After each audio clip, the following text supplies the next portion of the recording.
Hey guys, welcome back to channel. आज की video हमारी होने वाली है पाइवट पॉइंट इंडिकेटर पे। किस तरह से आप पाइवट पॉइंट को यूज करके अपनी एल्गो ट्रेडिंग स्ट्रेटजी बना सकते हैं। मतलब ये पाइवट पॉइंट इंडिकेटर का यूज अपनी एल्गो ट्रेडिंग के लिए कैसे यूज कर सकते हैं, कैसे स्ट्रेटजी बनेगी, कैसे बैक टेस्ट होगा, कैसे लाइव ट्रेड होगा, किस तरह से आप ये सब कुछ कर सकते हैं, वो सब कुछ हम इस वीडियो में देखने वाले हैं। अभी स्क्रीन के सामने आपको मेरी एक प्लेलिस्ट दिख रही होगी जहां पे कि लर्न एल्गो ट्रेडिंग करके प्लेलिस्ट है। ये आपको नाम दिख रहा होगा एल्गो ट्रेडिंग कोर्स, जहां पे कि मैंने आपको बता रखे हैं एल्गो ट्रेडिंग स्टार्ट कैसे करनी है। इसके अंदर ऑप्शंस के अंदर मैंने आपको बताया स्ट्रेडल्स ट्रायंगल्स कैसे बनेंगे, इसके एडजस्टमेंट्स कैसे होती हैं, कैसे आपको उसके लिए एल्गो बनाना होता है, बाकी सब कुछ आप देखेंगे तो यहाँ पे बहुत चीजें बता रखी हैं। और उसके बाद फिर मैंने आपको बताया था पूरा का पूरा अपना ऑप्शंस का पार्ट कवर करने के बाद कि अब हम इंडिकेटर के ऊपर आ गए हैं। तो इंडिकेटर्स के अंदर हमारे पास देखिए सुपर 10 इंडिकेटर हमने देख लिया है कि सुपर 10 के ऊपर किस तरह से एल्गो बनेगा। उसके बाद हमने मूविंग एवरेज के ऊपर देख लिया है, एमएससीडी के ऊपर देख लिया है और आरएसआई के ऊपर देख लिया है। तो टोटल 4 इंडिकेटर्स हमने यहाँ पे लगभग कवर कर लिए हैं अपने इंडिकेटर सेक्शन में। तो आज का जो हमारा इंडिकेटर होने वाला है फिफ्थ वन, वो हमारा होने वाला है पाइवट पॉइंट्स। तो पाइवट पॉइंट्स पहले समझेंगे हम किस तरह का हमारा पाइवट पॉइंट दिखता है, उसके बाद मैं बताऊंगा आपको इसके ऊपर आप कैसे एल्गो क्रिएट कर सकते हैं और स्ट्रेटजी बना सकते हैं। तो इसके लिए मैं ले चलता हूं आपको एक बार चार्ट के ऊपर। यहाँ पे आपको चार्ट दिख रहा होगा निफ्टी बैंक का, जहां पे कि मैंने ये पाइवट पॉइंट लगा रखा है, आपको सामने दिख रहा होगा। पाइवट पॉइंट आपका कैसे लगता है, आपको स्टडीज में जाना होता है और यहाँ पे पाइवट पॉइंट सर्च करना होता है। यहाँ पे हमने स्टैंडर्ड लगाया है। यहाँ पे दो तरह के ऑप्शन आते हैं, स्टैंडर्ड एंड फिबोनाची। अभी आप सिर्फ स्टैंडर्ड्स के अंदर यहाँ पे काम कर सकते हैं, फिबोनाची का ऑप्शन अभी अवेलेबल नहीं है। अगर आगे अपडेट आएगा इसका तो आप फिबोनाची के अंदर भी इसको यूज कर सकेंगे। तो यहाँ पे देखिए बेसिकली आपका पाइवट पॉइंट होता क्या है, ये सपोर्ट एंड रेजिस्टेंस आपका शो करता है। तो सपोर्ट एंड रेजिस्टेंस आपका ये पर्टिकुलर डे का, जैसे कि दिन आपका स्टार्ट हुआ आज, तो आज के दिन का सपोर्ट रेजिस्टेंस आपको यहाँ पे बता देगा। जैसे कि सपोज कीजिए कि 29th को आपको ट्रेड करना है मार्केट में, तो 29 को जब भी कैंडल आपकी बननी स्टार्ट ही होगी तभी आपका ये आपको जो ब्लैक लाइन दिख रही है पाइवट पॉइंट है। इसके ऊपर की जो रेड लाइंस दिखेंगी जितनी भी, वो आपकी रेजिस्टेंस लाइंस होंगी R1, R2 एंड R3। ये जो आपको 3 रेड लाइन दिख रही है ये है R1, R2 एंड R3। और नीचे की तरफ जो ग्रीन लाइंस होती हैं ये होती हैं S1, S2 एंड S3, मतलब कि support S1, support S2 and support S3। तो इसके ऊपर बेसिकली वर्क कैसे होता है, बेसिकली इसके अंदर देखिए हम लोग काम करते हैं किसी तरह से कर सकते हैं, काफी लोगों के अलग अलग तरीके होते हैं। तो यहाँ पे मैं आपको ऐसा तरीका बताऊंगा जिससे कि आपको एक ओवरऑल अंदाजा मिल जाए कि जो आपके दिमाग में स्ट्रेटजी चल रही है वो आप यहाँ पे कैसे बनाएंगे। तो इसके लिए मैं ले चलता हूँ आपको रोमैटिक के स्ट्रेटजी बिल्डर के ऊपर। यहाँ पे देखिए रोमैटिक की वेबसाइट है, आप ये ओपन कर सकते हैं और यहाँ पे स्ट्रेटजीज के अंदर क्रिएट न्यू पे हम क्लिक करेंगे। और यहाँ पे आप देखिए अगर आप ऑप्शंस में ट्रेड करना चाहते हैं तो Nifty 50, bank Nifty and fin Nifty के अंदर आप यहाँ पे कर सकते हैं। बाकी इक्विटी के अंदर, फ्यूचर्स के अंदर, अपना M6 के अंदर और करेंसी के अंदर भी आप इसमें ट्रेड कर सकते हैं। तो यहाँ पे हम यहाँ पे निफ्टी बैंक पे एक स्ट्रेटजी बना के देखते हैं और यहाँ पे हमें सिलेक्ट करना है टाइम बेस्ड की जगह इंडिकेटर बेस्ड, क्योंकि हमारा पाइवट पॉइंट एक इंडिकेटर है तो हम इंडिकेटर बेस्ड स्ट्रेटजी बनाएंगे। टाइम बेस्ड का पूरा मैं कवर कर चुका हूँ अपनी प्लेलिस्ट के अंदर, जिसका लिंक आपको डिस्क्रिप्शन में मिलेगा, वो आप देख सकते हैं। टाइम बेस्ड स्ट्रेटजीज कैसे बनती है, सारे फीचर्स उसके अंदर आपको मिल जाएंगे। 5 मिनट्स का डिफॉल्ट टाइम फ्रेम रहने देते हैं, बाकी आप किसी भी टाइम फ्रेम पे बना के देख सकते हैं, उसमें कोई इशू नहीं है। बस जो प्रोसीजर है वो सेम टू सेम रहेगा, सिर्फ आपको टाइम फ्रेम वगैरह चेंज आप अपने मर्जी से कर सकते हैं। तो ट्रांजैक्शन टाइप के अंदर आपको 3 चीजें मिलती हैं, both side, only long and only short. तो बोथ साइड का मतलब कि आपको दोनों साइड के ट्रेड लेने हैं, बाइंग के भी और सेलिंग के भी, और मतलब कि लॉन्ग साइड के भी और शॉर्ट साइड के भी। और ओनली लॉन्ग का मतलब आप सिर्फ लॉन्ग साइड के ट्रेड लेंगे और ओनली शॉर्ट का मतलब हम सिर्फ शॉर्ट साइड के ट्रेड लेंगे। तो यहाँ पे हम बोथ साइड कर देते हैं। यहाँ पे चार्ट टाइप हमारा कैंडल रहेगा, प्रोडक्ट टाइप हमारा MIS रहेगा। टाइम आप सिलेक्ट कर सकते हैं अपनी मर्जी से, आपको कितने बजे से ट्रेडिंग स्टार्ट करनी है, कितने बजे खत्म करनी है। मैं यहाँ पे डिफॉल्ट रहने देता हूँ। तो यहाँ पे हम एक दो तरह की स्ट्रेटजी देख लेंगे, उसके हिसाब से आपको अंदाजा मिल जाएगा कि आप स्ट्रेटजी कैसे बना सकते हैं। तो सबसे पहले हम चार्ट पे चलते हैं। देखिए ये आपको पाइवट पॉइंट दिख रहे होंगे, इसको हम थोड़ा सा छोटा करते हैं। अब यहाँ पे देखिए आपको आपके सामने एक आपको ब्लैक लाइन दिख रही है, जो ये पाइवट पॉइंट की लाइन है। उसके बाद जो ऊपर की रेड लाइंस दिख रही है ये रेजिस्टेंस की है, और जो नीचे आपको ग्रीन लाइन दिख रही है सपोर्ट की दिख रही है। तो स्ट्रेटजी यहाँ पे हम पहले तरीके से बना के देखते हैं। यहाँ पे मैं एक पेंसिल बटन लेता हूँ। देखिए फर्स्ट टाइप की स्ट्रेटजी होती है कि सपोज कीजिए मार्केट आपका ये S1 लाइन है और ये S2 लाइन है। तो यहाँ पे देखिए पहला तरीका हम करेंगे क्या, यहाँ पे सपोज कीजिए हम एक पाइवट पॉइंट पे काम करेंगे S1 और R1 पे, ठीक है। तो यहाँ पे हम लोग क्या करते हैं कि सपोज कीजिए मार्केट S1 के ऊपर गया, सपोर्ट के ऊपर, पहले सपोर्ट के ऊपर, तो हम बाय करते हैं, ठीक है। और उसके बाद जब मार्केट इस R1 के ऊपर निकलता है तो हम एग्जिट कर देते हैं, और जब इस R1 के नीचे मतलब रेजिस्टेंस 1 के नीचे क्लोजिंग देता है तो हम सेल करते हैं, और फिर से S1 के नीचे जाता है तो हम एग्जिट करते हैं, और फिर से ऊपर जाएगा इसके क्लोजिंग देगा तो हम बाय करेंगे।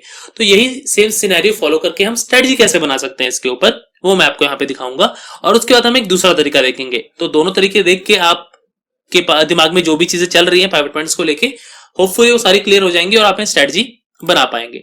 तो इसके लिए देखिए हमने क्या करना है, सबसे पहले यहाँ पे हम रखेंगे कैंडल, यहाँ पे रखेंगे क्लोज, यहाँ पे रखेंगे हम क्रॉसेस अबव, और हमारे पास क्या था, S1 था, तो यहाँ पे हम पाइवट पॉइंट्स के अंदर S1 पे क्लिक करेंगे। ठीक है, तो अभी हमने स्ट्रेटजी क्या बनाई कि जो कैंडल है वो S1 के ऊपर जाएगी तो हमें बाय करना है। ठीक है, अब एग्जिट कब करना है या फिर हमें शॉर्ट एंट्री कब करनी है, शॉर्ट एंट्री हमें करनी है जब R1 के नीचे जाएगी। तो यहाँ पे आप देखेंगे कैंडल क्लोज क्रॉसेस बिलो, ये S1 है तो इसको बस सिंपली आपको R1 कर देना है। ठीक है, तो ये आपका शॉर्ट साइड का ट्रेड भी बन गया। अब हमें एग्जिट भी बनाना है। अब एग्जिट क्या बनाना है हमने कि जब ये S1 के ऊपर क्लोजिंग दे दे, सॉरी R1 के ऊपर क्लोजिंग दे दे तो हमें एग्जिट कर देना है बाइंग साइड। तो इसके लिए आपको सिंपली यहाँ पे एड एग्जिट कंडीशन पे क्लिक करना है, और यहाँ पे आपको डालना है कैंडल क्लोज, यहाँ पे आप डालेंगे क्रॉसेस अबव, यहाँ पे हम डालेंगे पाइवट पॉइंट, यहाँ पे R1। ठीक है ना, अब R1 के ऊपर जाएगा तो आपका एग्जिट हो जाएगा, और यहाँ पे आपको देना है S1। अब यहाँ पे S1 के नीचे आएगा तब आपका एग्जिट हो जाएगा। ठीक है ना, तो ये सिनेरियो हमने बना लिया जो मैं आपको यहाँ पे दिखाया था कि S1 के ऊपर जाने के बाद हम बाय करेंगे, R1 के ऊपर जाने के बाद एग्जिट करेंगे, उसके बाद R1 के नीचे जाने के बाद हम शॉर्ट कंडीशन बनाएंगे, मतलब कि अपनी पुट की कंडीशन बनाएंगे, और S1 के नीचे जाने पे हम एग्जिट करेंगे। और यही चीज हम फॉलो करते रहेंगे कब तक, अप टू 4 ट्रेड साइकिल, 4 बार हम करेंगे पूरे दिन में 5 मिनट्स के टाइम फ्रेम पे।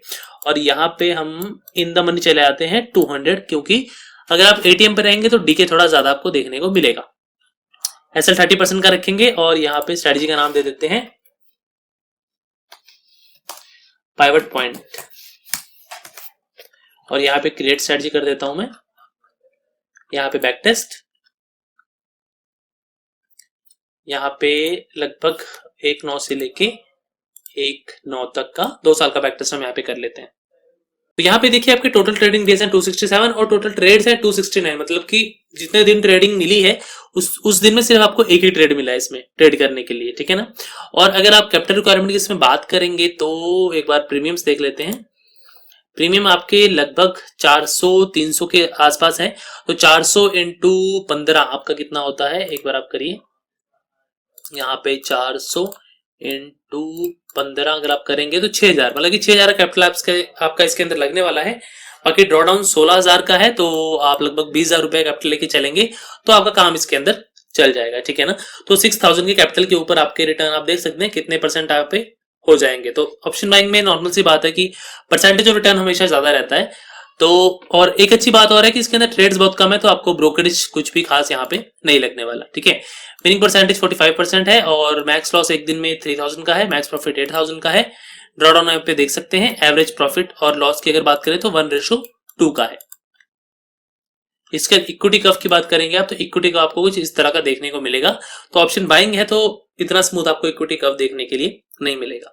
तो ये तो एक तरीका हो गया जब हम एक प्राइवेट पॉइंट के ऊपर एंट्री ले रहे हैं और दूसरे के ऊपर एग्जिट कर रहे हैं। ठीक है ना, अब इसी के अंदर अगर हम बात करें, इसके अंदर हम एग्जिट क्राइटेरिया अगर हटा दें इसके अंदर, तो देखते हैं थोड़ा सा फर्क आई थिंक पड़ना चाहिए। ये एग्जिट कंडीशन जो है ना, इसको हम हटा देंगे।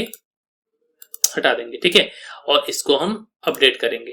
तो अभी स्ट्रेटजी हमारे पास क्या बन गई है कि S1 के ऊपर जाने पे हम बाय करेंगे और R1 के नीचे आने पे हम एग्जिट करके दोबारा सेल करेंगे। ठीक है ना, तो अब हमारी एग्जिट की कंडीशन और न्यू पोजीशन क्रिएट करने की जो टाइमिंग है वो सेम टू सेम रहेगी। इसका बैक टेस्ट हम एक बार देख लेते हैं। अभी 84,000 का प्रॉफिट था और 269 ट्रेड्स थे। अभी आपके 93 प्रॉफिट हो गया आपके पास, थोड़ा सा प्रॉफिट बढ़ गया और ट्रेड्स आपके लगभग उतना ही है, और बाकी सब चीजें भी आपके लगभग सेम टू सेम है। तो इसके अंदर और उसके अंदर फर्क आप यहाँ पे देख सकते हैं। इक्विटी का आपका थोड़ा सा चेंज हो गया यहाँ पे, बाकी डे वाइज और मंथ वाइज आप यहाँ पे चेक कर सकते हैं। तो ये तो हो गया आपके पाइवट पॉइंट इन दो तरीकों की बात कि हमने एक पाइवट पॉइंट पे लिया और दूसरे पे एग्जिट किया। अभी हम क्या करेंगे, इसको मैं डिलीट करता हूं। अभी हम क्या करेंगे यहाँ पे कि हम S1 के ऊपर ही लेंगे, S1 के नीचे आने पे बेच देंगे, ठीक है। या फिर R1 के ऊपर लेंगे और R1 के नीचे आने पे बेच देंगे, या फिर R2 के ऊपर लेंगे और R2 के नीचे आने बेच देंगे, और या फिर हम यहाँ पे S2 के ऊपर जाने पे और S2 के नीचे आने पे ही हम एग्जिट कर देंगे। तो ये स्ट्रेटजी के असल में मेरे पास रिक्वेस्ट थी, तो इसलिए मैं इसको बना रहा हूं कि ये किसी पिवट पॉइंट के ऊपर जाए तो हमें बाय करना है, और किसी पिवट पॉइंट के नीचे अगर क्रॉस करता है तो हमें सेल कर देना है। तो ऐसी स्ट्रेटजी हम कैसे बनाएंगे, सिंपल सी बात है। न्यू स्ट्रेटजी क्रिएट करता हूं मैं यहाँ पे, create Nifty bank indicator based 5 minute का टाइम फ्रेम। यहाँ पे थोड़ी सी स्ट्रेटजी लंबी बनेगी तो ध्यान से देखिएगा। यहाँ पे हम डालेंगे कैंडल क्लोज क्रॉसेस अबव, यहाँ पे हम पाइवट पॉइंट, यहाँ में सिर्फ R1 R2 S1 S2 4 ही लूंगा, S3 को छोड़ देते हैं। आपको यूज करना होगा तो आप कर लीजिएगा, एक कंडीशन और बना लीजिएगा, नहीं तो यहाँ पे बहुत बड़ा हो जाएगा। तो यहाँ पे हम डालेंगे सबसे पहले S1, candle close crosses above S1 crosses below S1, यहाँ राइट साइड में ऑटोमेटिकली बनता रहेगा सेम टू सेम। इसके बाद यहाँ पे कैंडल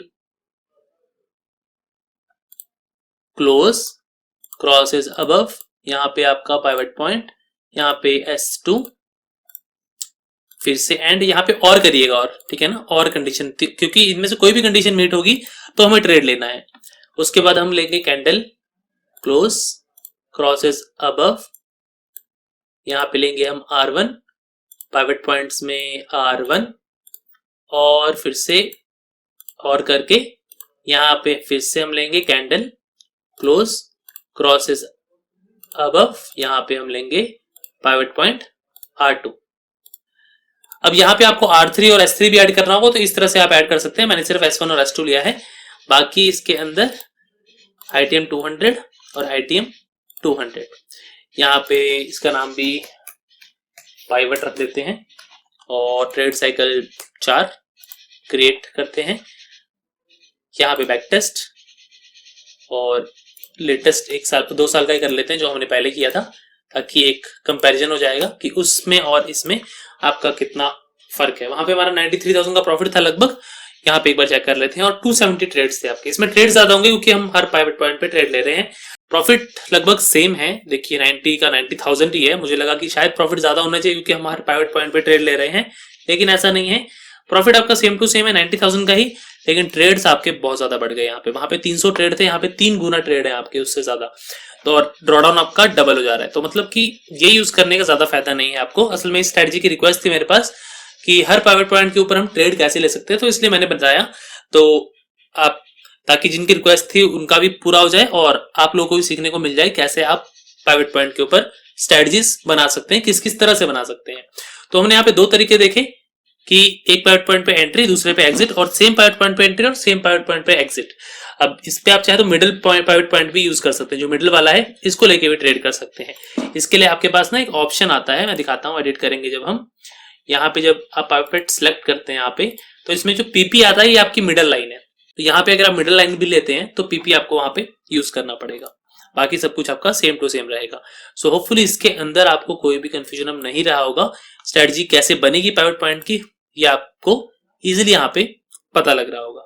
तो इसके अंदर आप और भी कुछ इंडिकेटर्स ऐड कर सकते हैं, अभी हम आगे जाके सीखेंगे। अभी तक देखिए हमने क्या सीखा है, अभी हम लोग सिंगल इंडिकेटर सीख रहे हैं, मतलब कि सुपर ट्रेंड अकेला कैसे यूज करना है, मूविंग एवरेज अकेली कैसे यूज करनी है, मतलब कि सिर्फ मूविंग एवरेज का यूज। अभी हम सुपर ट्रेंड और मूविंग एवरेज को प्लस करके भी देखेंगे, साथ में MACD भी लगा के देखेंगे, साथ में RSI भी लगा के देखेंगे।